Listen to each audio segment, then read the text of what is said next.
You're watching Newsday on the BBC. I'm Kasia Madeira. Our main headlines. EU leaders have agreed on the need for measures to boost economic growth and say they want Greece to stay in the Eurozone. A doctor who helped the Americans find Osama bin Laden has been jailed by Pakistan for treason.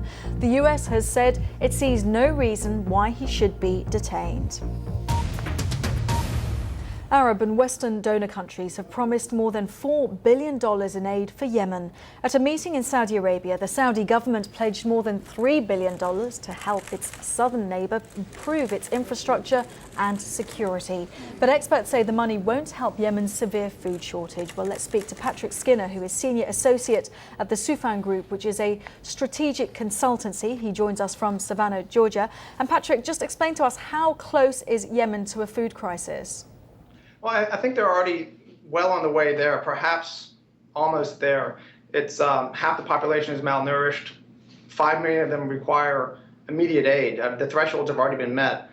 And it's coming at a time where the water shortages are increasingly devastating, and it's the timing of the security is deteriorating. So that's compounding the problem. Now, $4 billion is a huge amount to be pledged. Is this money actually going to arrive in Yemen? Will the people see it? Not directly, probably. I mean, in 2006, the Friends of Yemen pledged $3 billion, or more than that, and $3 billion hadn't been delivered as of earlier this year.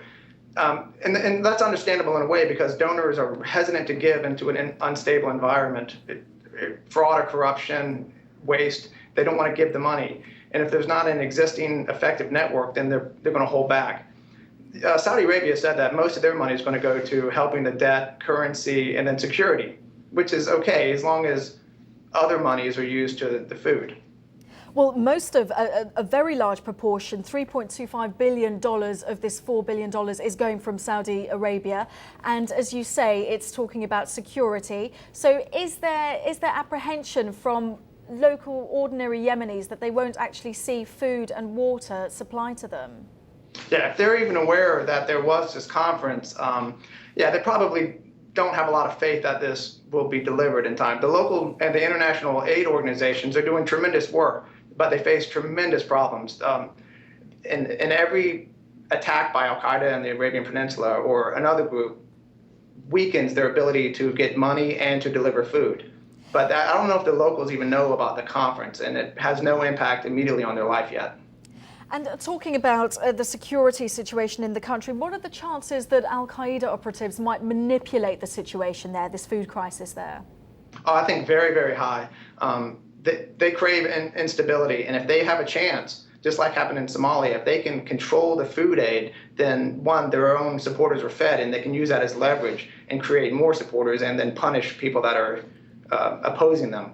And that's one of the reasons why I'm somewhat optimistic, because it looks like the United States, the EU, Saudi Arabia, and the international food organizations are trying to do a comprehensive setup so that they just don't throw money into a place that's not able to spend it wisely. But Al-Qaeda certainly is and will increasingly try to use food as a weapon. Okay, Patrick Skinner from the Soufan Group, which is a strategic consultancy. Thank you very much for your thoughts. Good to talk to you. Good evening.